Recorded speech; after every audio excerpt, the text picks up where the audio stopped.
Welcome to the Ancestral Findings Podcast. This is episode 245. Are you looking for genealogy projects to keep your research? Tune in today and I'll give you 10 suggestions that you should do, and your research will love you for it.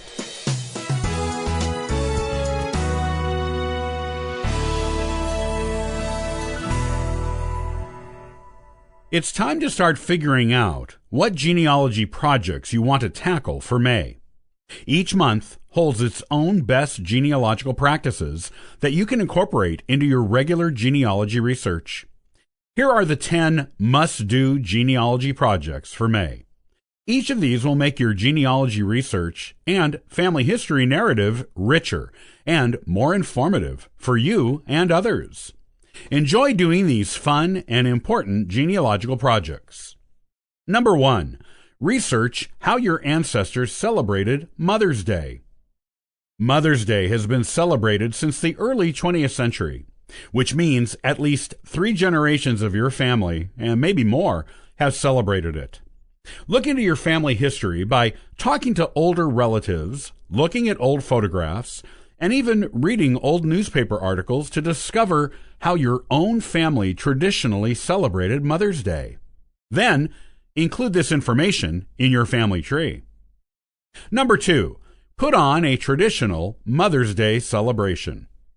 If your ancestors celebrated Mother's Day in a significantly different way than you do, put together a traditional celebration. If that involves inviting a lot of relatives over, or just keeping it intimate with the immediate family, do that. Also, include traditional foods, decorations, party games, gifts, and other things that your ancestors used in their own Mother's Day celebrations. Number 3, design a Mother's Day photo montage. You can include this in your Mother's Day celebration, or give it as gifts to all the mothers or women in your family. Gather all the photos of past Mother's Day celebrations in your family and put them into a montage on your computer set to music. Choose a song that you believe conveys the message of Mother's Day the best, and set each photo to appear in the montage for just long enough for them to all make an appearance by the end of the song. You can label the photos and include special effects as optional details if you choose. Everyone in your family is guaranteed to love this tribute to the mothers in your family tree. Number 4, research your ancestors who fought in wars. With Memorial Day being this month, it is time to celebrate the veterans of wars in your family tree. This includes any ancestor who fought in any war in any century. Since this is an American holiday, you might prefer to focus on those ancestors who fought in American wars, though you can include ancestors who fought in foreign wars as foreign nationals if you choose. Look up their war records and/or information on the wars they fought in and the roles they played, and include this information in your family tree notes section. Number 5, visit the graves of ancestors who fought in wars. Most veteran organizations will go out and put flags on the graves of known war veterans. If you know of an ancestor who fought in a war, but who doesn't get a flag each year, either let the local organization putting out the flags know about them, or do it yourself.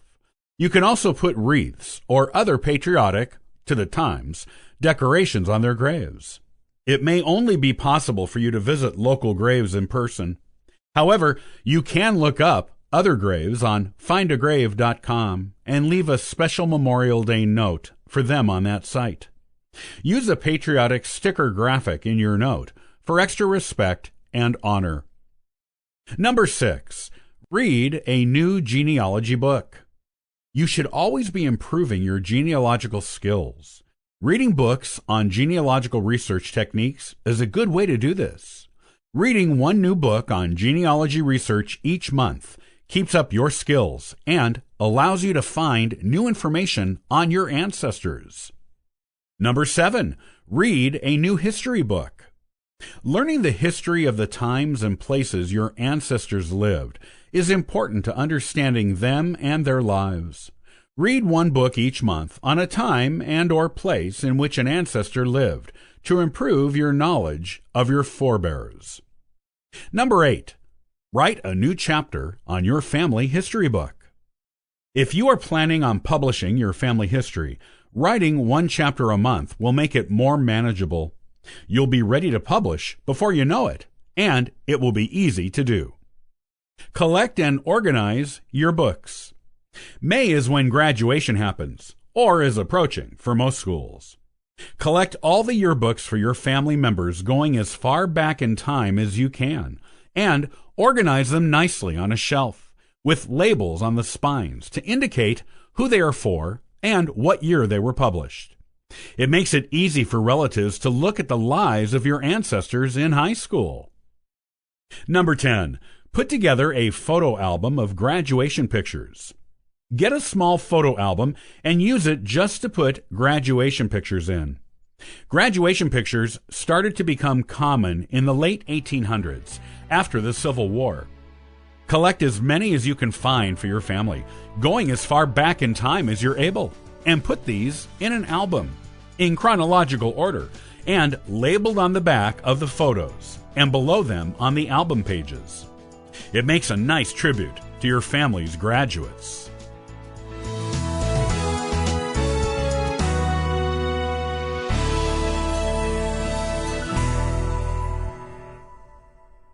Genealogists inherit a lot of old photos. In the next episode, we'll talk about how to properly label those photos correctly. Thanks for joining me today. I'll see you next time on the Ancestral Findings podcast. And for further info, you can visit us at ancestralfindings.com.